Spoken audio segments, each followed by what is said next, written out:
Hello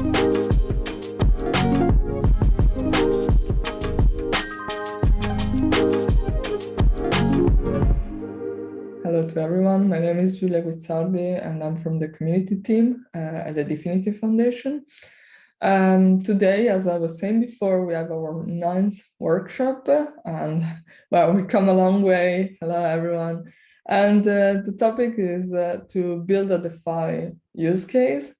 Here with me, there are 2 speakers today. One is Eero Kelly, who is a software engineer in the Node team. And the other one is Tim Gretler, who is a software engineer in the networking team, both at the DFINITY Foundation, obviously. They're going to kick things off with a workshop, and I will be monitoring the chat. And please use the Q&A function to ask your question. If you ask them in the chat, they could go a little bit lost in the stream of consciousness of people talking with each other. So it could be difficult to track them down. But yeah, as you feel more comfortable, we're going to read both anyways. This workshop is actually being recorded and is going to be put and uploaded on YouTube. As I was saying, we have a playlist with all the other workshops. This is going to go up after Thursday, yeah, around Thursday this week.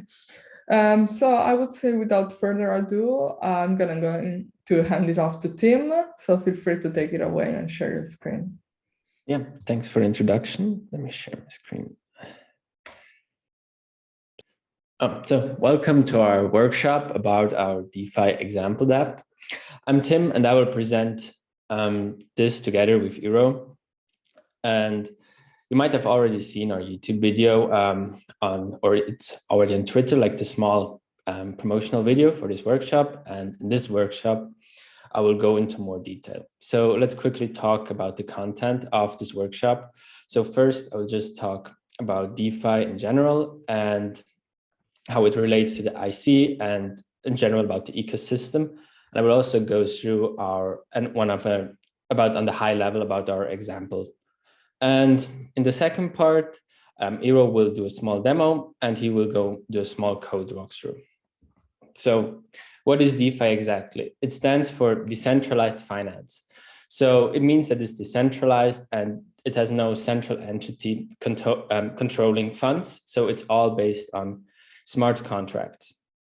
And it's also not only about exchanging tokens, it's also like many different things you can do with DeFi. So for example, another prominent example is doing lending and borrowing on chain.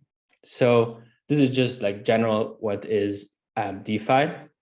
So let's go to like first question, like how can we enable DeFi on the IC? I guess many of you know, maybe if you're attending this workshop, like the IC is very different from other chains that you know of. So it has some very distinct features that sets it apart from other chains.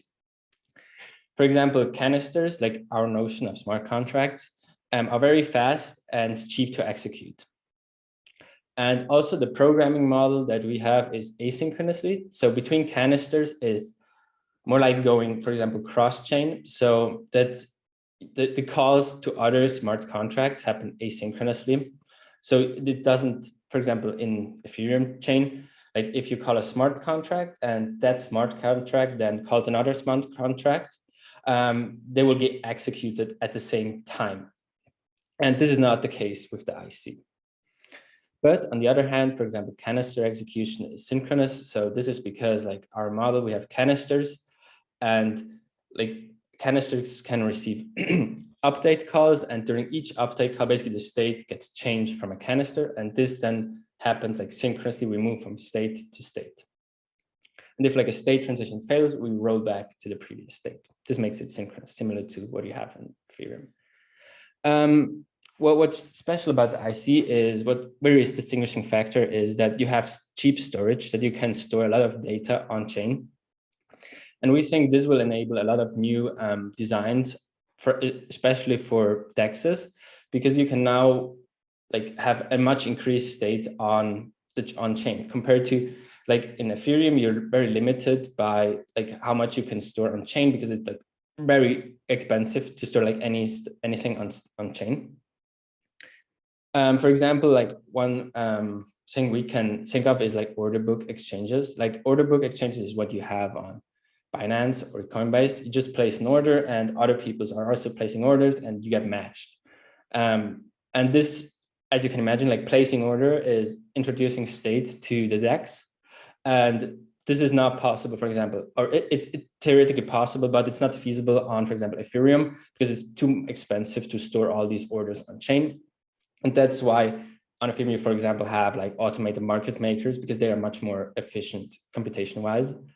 And you also see this already happening, for example, on Solana, we have Serum, where it's already, you can execute orders on chain basically, because it's cheaper to store data. And like on the IC, it's even some magnitudes cheaper to store data. So you can imagine like there are various new solutions that you can come up with by like making use of all this state that you can store. So this is mainly like how we can enable, and how there is like the potential for much new DeFi applications on the IC. So now the question is like why can't we just take like the implementations that you find on other chains, for example, Uniswap? Why can't we just take the implementation and like convert it to like our notion that we have? So this, I will go into more depth into, for example, I will talk about, for example, the Uniswap case. So why this is not possible to do this. So as mentioned, like all these high DeFi chains that have a lot of total value locked are, for example, Avalanche or Solana and Ethereum. Like they are based on a synchronous model with a high total, that basically if you do a transaction, all these all these smart contract calls get executed or don't. And this is like the advantage that you have there. This provides you atomicity, but as we all know, like with the synchronous steps, like you basically lose scalability because you can't like scale horizontally. And this is why, for example, the IC with this asynchronous model allows for much more advanced designs, much more complex models. And yeah, so now I wanted to quickly, because it's a technical workshop, so I wanted to talk to you quickly through, for example, how Uniswap works and like why we can't just port this one-to-one or basically the implementations over to the IC.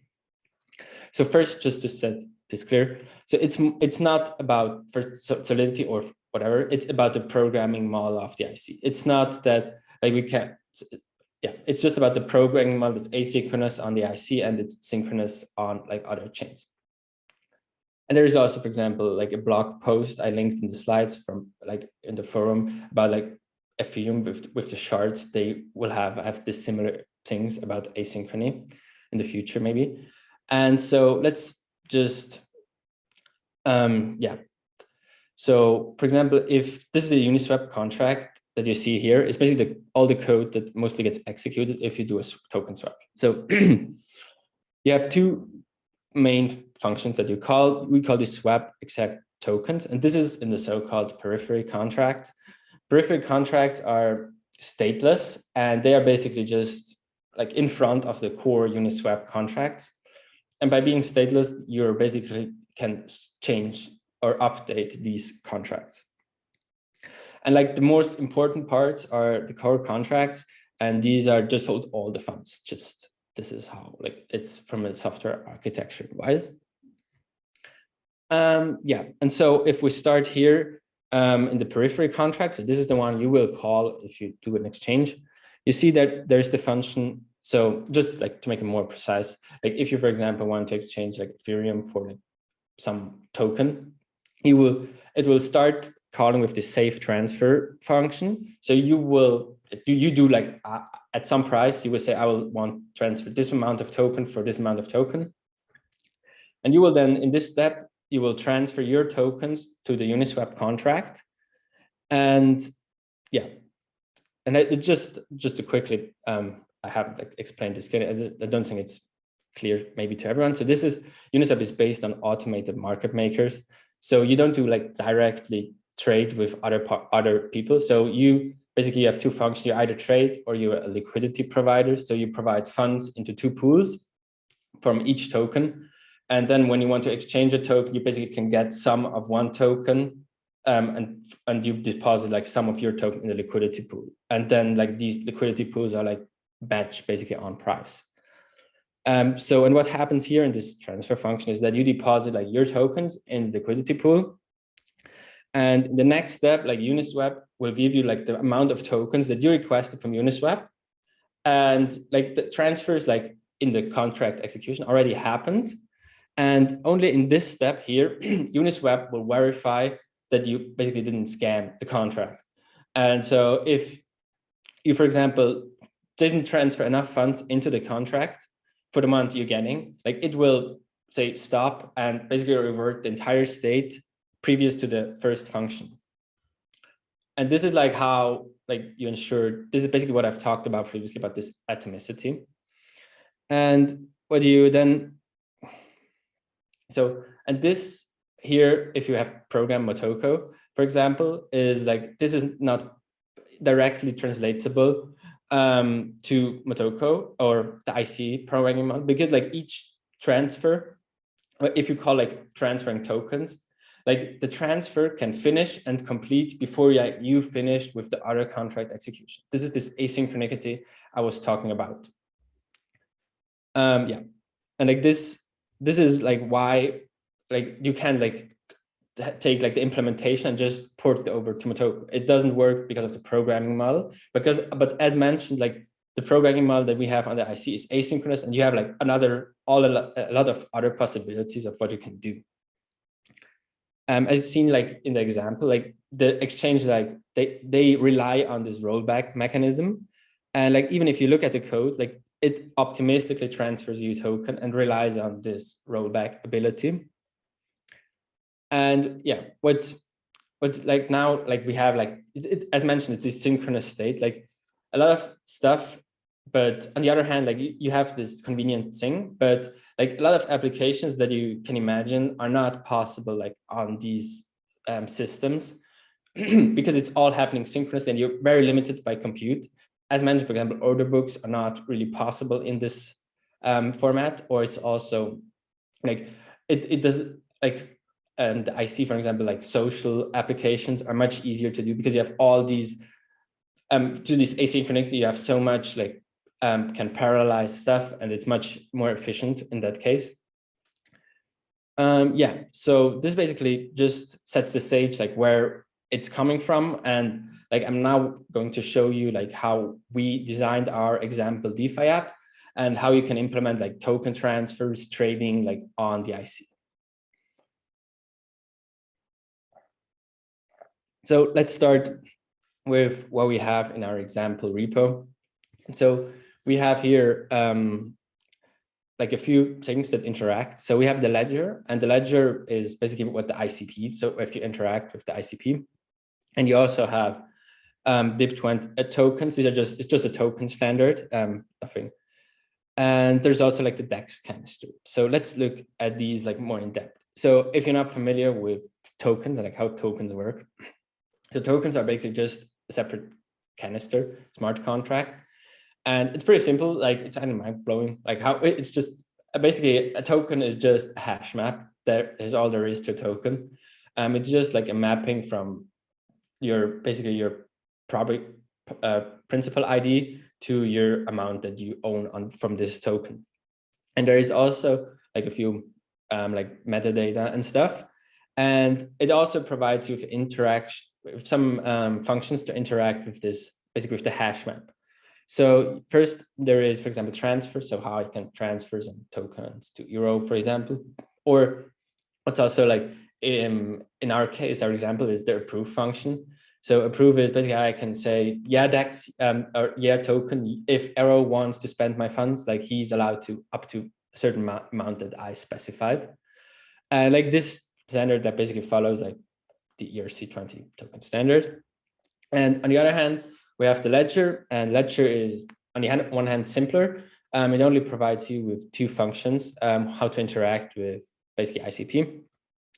And this is similar, it's because like basically the ledger like predates everything else. So it's like the first thing that was implemented. So And that ledger works, basically you have a sub account on the ledger in your name, and usually you interact with the default sub accounts, but you can also have like various amounts of sub accounts, and we will make like extensive use of the ability to have different sub accounts on the ledger like in your control.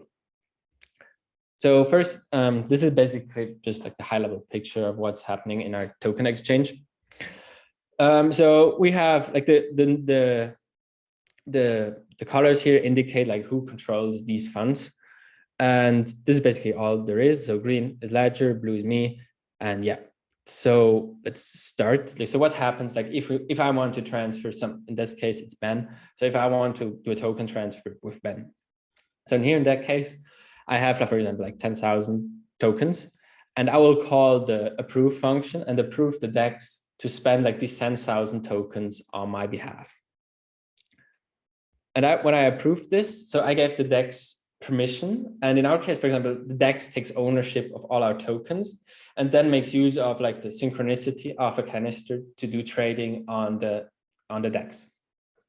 So I then in the next step inform the DEX by calling deposit to take custody of the funds. And he does that by like transferring it on the token to his account in the token. And on the other hand, he will then like internally the DEX keeps a book of all like the balances like each user has for each token. So I will get like a balance of like, in that case, 10,000 tokens. And now I find like I want to sell my tokens for whatever reason. And I open an order for like, I will sell these amount of token for 10 ICP. And I do this by interacting with the place order DEX function. So now like Ben comes along and sees this open order and he wants to buy it. So he wants to buy it for ICP. So he has some ICP in his default sub account. And the process for ICP is a little different. It's a little bit more complex in that sense. So first I will call the DEX, and the DEX will give me like a unique deposit address. And this deposit address is needed such that the DEX knows like who transferred this fund, so he can basically adjust his balance internally accordingly. So next step is I get this unique address from the DEX he gave me, and I will transfer my funds to this address. Then everything is fine. And I will do basically the same as I did with the token. I will inform the DEX, yeah, it's fine. I transfer my token to the address you gave me. And then for bookkeeping, the DEX will take the funds from the sub account, from the special sub account, like to his default sub account.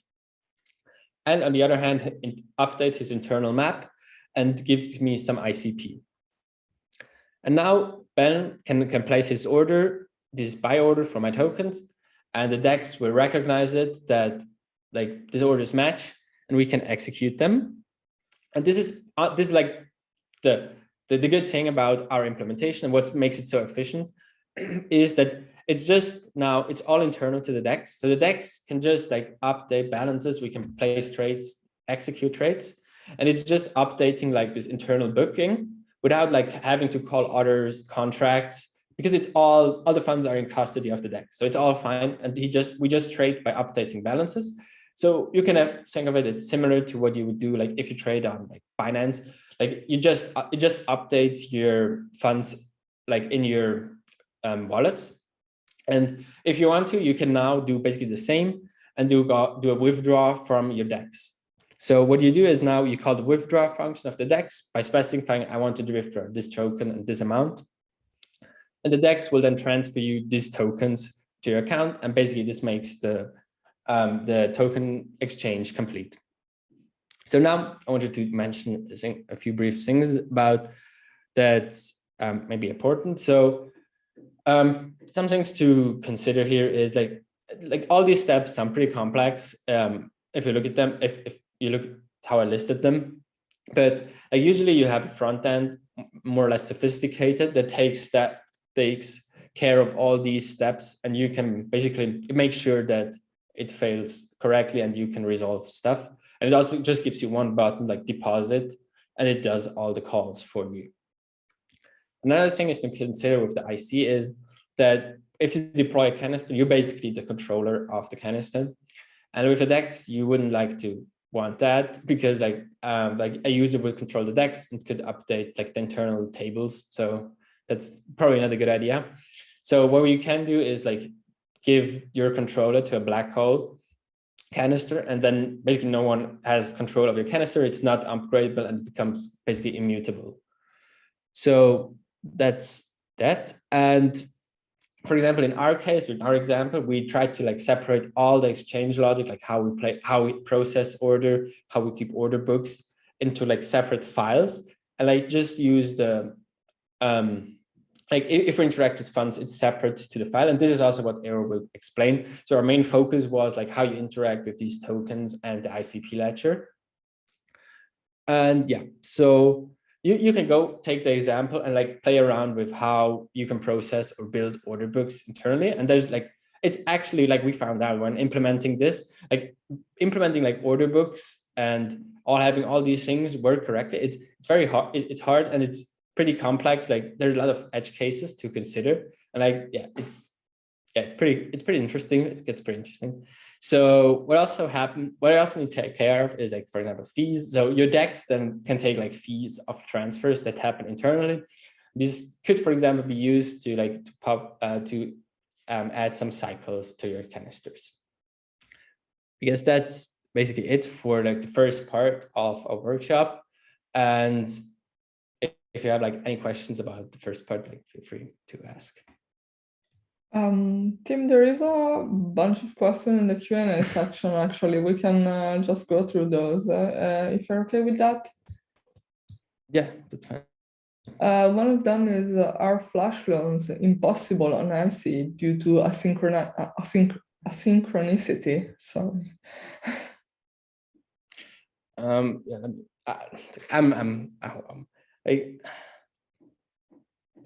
So I think if I'm not fully expert on this, if I'm correct, like flash loans is basically what you can do in Ethereum. That like if you have like a transaction that included in a block, like people can like before and after your trade like can change balances to take profit. If that's yeah, that's basically what can happen because you can include this, and this I guess Dieter answered this. So it's not, you can do flash loans in that sense because like it gets executed like all trades. Okay. If that answers the question, I would say no, they're not that. We have one from Fabio. There isn't a way to make Motoko wait for another canister request. Again, just can you repeat the question? Yeah, there isn't a way to make Motoko wait for another canister request. You mean if there's a possibility to make him wait? So why we can just like force it to be synchronous? Or if I understand the question correctly. There are no other details, so I think you can assume, or Fabio can say, like, make a comment maybe and express a little bit more. If you want, we can wait on that. And then Francois said, can you do? Oh, okay. Fabio responded, yes, like futures, promises, and such. So, yeah, I think, for example, what you probably could do is you could implement, like, you can try to implement locking mechanisms like, to make sure that you synchronize across these calls. But yeah, it's asynchronous programming, so it's not easy like to then, because like if you have an await point, like basically your canister execution can be kind of descheduled and other canisters can start to interact with with the DEX, and this basically can like mess up the state, if that's correct. Okay, and then there is can you define a contract? Commit again, fine. Can you define a contract? what do you mean by define a contract? Basically your Motoko code is your contract that you're implementing. So it's kind of smart contract. That's basically I think this person didn't know like the definition of like the basic definition of a contract, but I can maybe search for something on smart contract and send it to him. If you want to actually, smart contract they're asking you, but yeah, I can actually send something over. So I think we can go further if you want. Can you define the contract?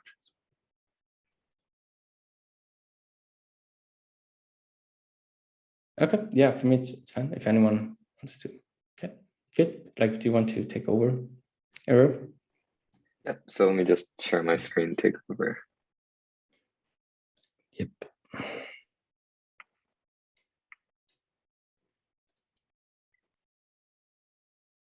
All right. Does this come across well? Yes. Yes. Okay. So, hi, I'm Eero. I'll just run through a quick demo of what our DEX looks like, and then I'll do a deeper dive into the code and what actually runs this and makes it work. So let me just get this pulled up. Cool. So here we've got just two browser windows. There's one user on each side, each running the just accessing our DEX through the front end that's also hosted on the IC. And we'll start by just putting some tokens for the user on the left. And you can see we've hidden a lot of that deposit logic, like Tim mentioned, just in front end code. And we'll deposit some tokens for the user on the right. And then we'll come back to the left and we'll also deposit some ICP for the user on the left. And so, yeah, we've hidden a lot of this in the front end. Once our tokens have all updated, we'll open up a new order. So on the left, we'll actually sell some of our ICP to the user on the right. So first, we'll just open one up. So selling an amount of ICP, and we'll purchase some gold tokens because we don't currently have any on the left. And that's all the user on the right has. So our order's been submitted and we can see it on the left. We just have to refresh the page on the right. You can add more advanced polling logic or something, but now we'll see that it shows up. And we've added this convenient just green checkmark match button. So what this really does is it opens an opposite order for the user on the right, and then the DEX will automatically resolve these. So it's already resolved on the right really fast. We've got a little less gold tokens, and we now have that ICP, and a refresh on the left, and we'll see that the same balances have updated.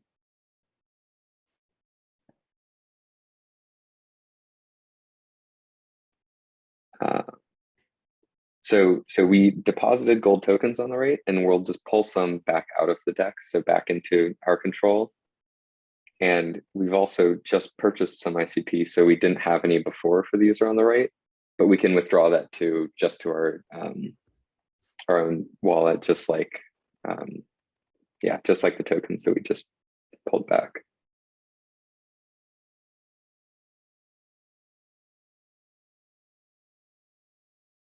Cool. And so you'll see the balances have updated. The balances on the DEX that controls the funds have updated, and we successfully made a trade. So now let me jump out to the actual deep dive of the code. So our code lives inside this DFINITY examples repo. We have a copy under Motoko DeFi, but we've also built a Rust copy that goes through the same implementation, just different language backend. And so that's just Rust DeFi, but I'll focus on Motoko today just to stick to one. So at a high level, we've got all these files. A lot of this is just boilerplate. We've got our Git stuff. We've got our DFX stuff.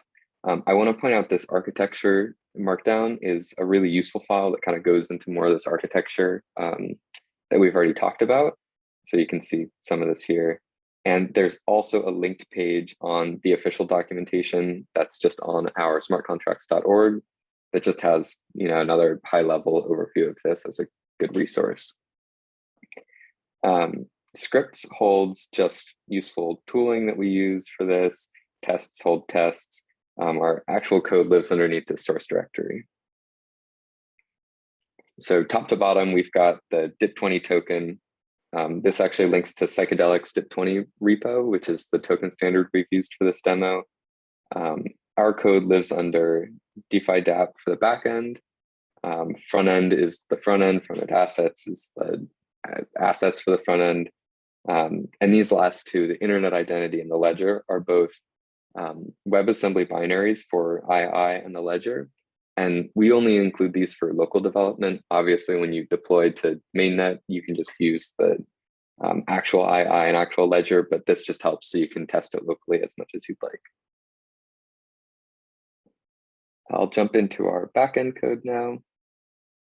So here we've got all of our code, and as Tim said, we've kind of abstracted it out into different files. These top three are actually just all utilities. So account is what we use to manage sub-accounts. So it's just some useful tools about generating sub-accounts so that we can interact with the ledger easier. And then CRC32 and SHA-224 are both CRC32 and SHA-224. This is logic that's just not anywhere in our current tooling, but it's useful algorithms that we use. So we've included those. Hopefully in the future, we'll have a common place where we can use these tools. So the rest of this holds our actual logic. Book manages the balances of tokens and ICP for every user. So this is sort of the internal accounting for what funds users have while the DEX is in control of them. And then Exchange manages the actual open orders and evaluating those orders and executing those orders and making the actual transfers of tokens inside the order book. So so all of this happens not on the actual token canisters, but just with the controlled balances that the DEX has for the users. And then types is just mostly input and output types, just helpful so you can see kind of like all your, your errors and just some of the other input types. But I want to point out that we use this DIP interface, which is a minimized version of the DIP20 canister interface. And so this is the API we actually use to talk to the DIP20 token canisters. So we just pulled only the ones we need and then the input types that go along with it. For this example, I'm just going to focus on, as Tim said, so we're going to focus on like the building blocks and like what are the tools you need to actually interact with tokens and ICP, and how can you actually deal with things like sub-accounts and transferring funds.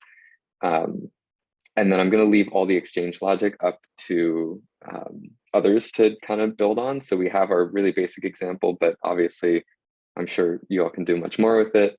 But we're going to focus on just what are the pieces you need to get started and to actually interact with other canisters. So starting from the top, we've got a lot of initialization here.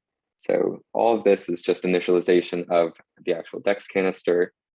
There's a few things I want to point out. We use an actor class here, but we don't actually really utilize it. So we don't take any parameters to make this actor class useful.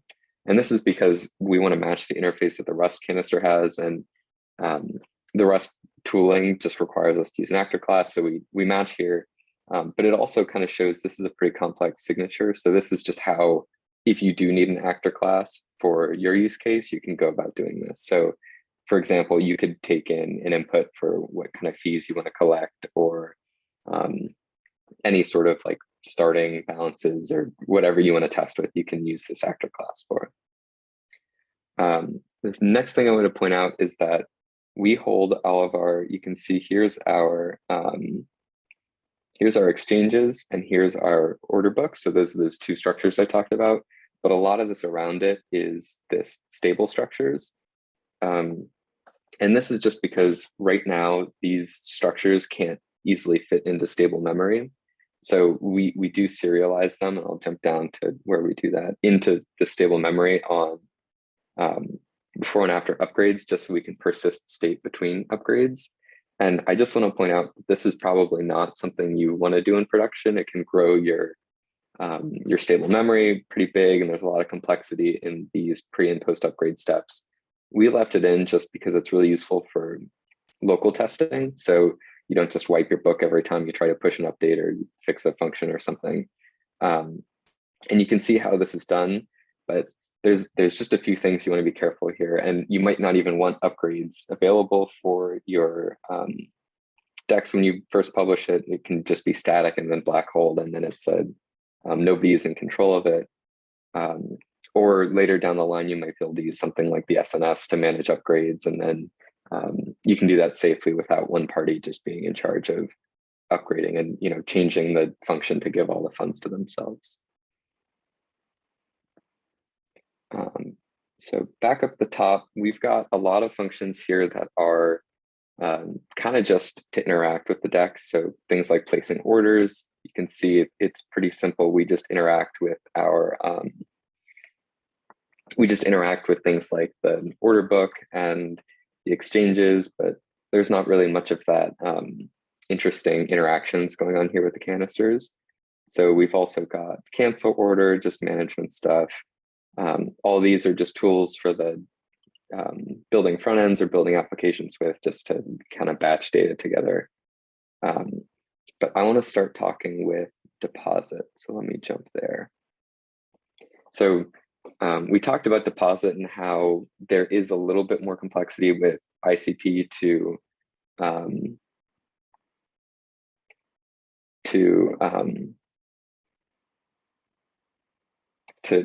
where it's actually so you can track provenance of who deposits the tokens. But so I'll get to this deposit address in a minute. So our deposit function, we just decide whether we're using ICP or we're using the DIP20 tokens, and we just call to these functions. So for the DIP20 tokens, here we initialize an actor, which is just another canister, using that limited interface that we talked about, and just do a lot of interacting with this canister. So we check all the fees so that we can collect them, so that the DEX isn't paying for users to transfer stuff. We can see how much the user has actually made available to us before we take the funds, so we know how much we're able to take. And you'll see this is where we take control of the actual tokens and bring them under control of the DEX. You'll notice that because this is another canister, we do have to await it. And this is that asynchronous stuff we talked about. Sorry. And I just want to point out that here we have this error checking. So like Tim was mentioning, we can't just rely on the atomic nature to roll back something if something goes wrong. So here we're being really explicit about, did we actually receive the tokens? Did this call actually go through? And then we'll move on with actually adding things to the book if we did. And then for ICP, here's where we get into the deposit address. So when we're working with ICP, we always interact with the ledger. So here's where we check the balance of the source account in the ledger. So what a user will do is first they will transfer funds to that deposit address, which is a sub account that is tied to their principal on the principal of the DEX's ledger. So the DEX knows that every user has a sub account associated with them, and the DEX can just check that sub account for the user and see if there's any funds waiting to be deposited. So here's where we interact with the ledger. And same as before, we need to be very careful about making this call because it is asynchronous. So we track the receipt of these funds and make sure that we actually we receive them when we transfer them to our own control. And then if we do and we make it this far, we'll update the book with the amount of tokens that the user has added. I'll jump back to withdrawal. There we go. Same sort of thing. one other caveat we have here is that in our implementation, just to make sure that we don't overcharge users or a user can't execute an order if they don't have enough funds, when a user withdraws funds, we just clear all their orders just so we don't have to worry about, like the logic of can they still afford this trade, or can we still execute this trade if the users pulled funds out? So this is just one of our implementation details, and it can definitely be improved upon. We just, again, decide if we're talking with ICP, if we're working with DIP tokens. And just to follow before, I'll start with DIP tokens first. So it's a lot of the same work. We initialize another actor that we can use to talk to the DIP20 canister. We manage our fees. And then here we remove the tokens before we actually transfer the funds back to the DIP20 canister where they're being withdrawn to. And because of this, we could still fail here because of the asynchronous nature. So we have this error checking just in case something does roll back, that if the actual transfer fails, we make sure that we update the book so that the user doesn't actually lose tokens, because we don't want to leave the user in a spot where, because things are a little asynchronous, that you can remove tokens, but then they don't actually transfer. So you want to make sure you catch stuff like this. And then I'll come back to ICP, and we don't have to worry about deposit address and subaccounts on the way out for ICP. We just need to transfer it from the DEX's default subaccount, which is where the DEX holds all of its funds, just to whoever we're withdrawing to. So we'll go through the same thing where we remove from the book, we call to the ledger to actually transfer the funds, and then only if they succeed do we leave the book updated. Otherwise, we roll back the book as well.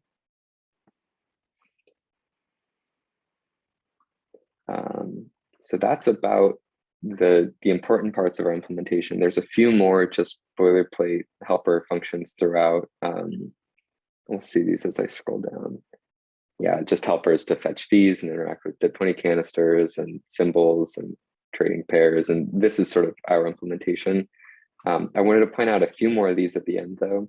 We have these credit and clear functions, and in a production use case, you definitely don't want to leave a credit function that allows the controller of the DEX to just give themselves whatever funds they like. But this is, again, really useful for testing, so we've left it in. Just be sure that if you do something like this, not to leave credit functions in your production DEXs. And the same with clear. It just clears out the orders and balances, and you don't want to leave something like this in. And I think that's what we've got for the code. The code walkthrough. There's one more slide I want to share. So this is just a few of those caveats throughout when you're working on this implementation. So query calls are faster than update calls because they can come from just one node instead of from the full subnet. So query calls we used for things like getting balance, or I think mostly just getting balance. You really only want to use these for things that are not security related, or it's okay if they can be less trusted. So just looking at the balances is not super security strict, because if you try to do anything with the balance, we use update calls for those. And so that's when it'll actually be fully checked. But you can use query calls for making your front end faster, and then just rely on update calls for the actual logic that executes it safely behind the scenes. Manage rollback safely.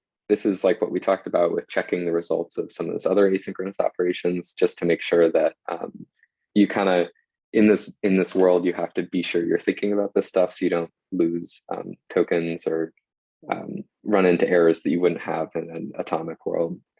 And then keep your token interactions as simple as possible. So with these four, just deposit, DIP, and ICP or withdraw, ICP, and DIP functions, this is all your interactions with the outside world. And I would suggest that in an implementation, you can use something very similar to this and then build out as much extra logic on top of it in the exchange and order book as you'd like. And this just makes it really easy for you to manage, to be safe with people's funds and the interactions with other canisters. And then we can open it back up to questions, because I'm sure we can talk about more. Yeah, I read a message in the chat. If you have any question, please write it. It's not the right moment.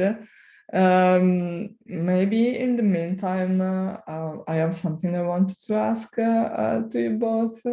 What would you say is the biggest risk approaching something like DeFi on the internet computer? What is the thing that you have to watch out for? I don't know who wants to answer first. Eero, if you want to go. I can take it. I didn't want to talk over Jen. I think this just managing and keeping your interactions really simple and worrying about the asynchronous nature and these canister interactions is the most important part. And yeah, you have to be very careful that when you're interacting with other canisters, you're keeping yourself checked and you're not you're not ending up in a bad state, or you're giving an option for someone to slip in through some of the asynchronous calls to mess with your funds and tokens. But yeah, definitely I would say try to keep the interactions as simple as possible. And then for added security, make sure you use update calls for anything that needs to be secure, and just use query calls for things like speed or front end. Tim, do you want to add something onto that? No, I agree. So this is basically, yeah, what was also for us when implementing it, the one we have to put most thought into, like, just make sure, like, where does it roll back? Like, if it doesn't, what happens? Like, if concurrently stuff happens, just make sure that you don't end up like giving funds to someone and then being able to roll back and still have the funds. So this is something to look out for. Thank you. Yes, Hamid, this is recorded and it's going to be posted around Thursday on the DFINITY YouTube channel that I'm going to link now in the chat, so you all can see also the others. Wait a second. The other workshop, if you'd like. There is a playlist actually that it's called the Supernova Hackathon workshop. And yeah, you can access all the other workshops, obviously. I would like to remind you that actually Supernova is approaching really fast. We have our starting event on the 10th of May.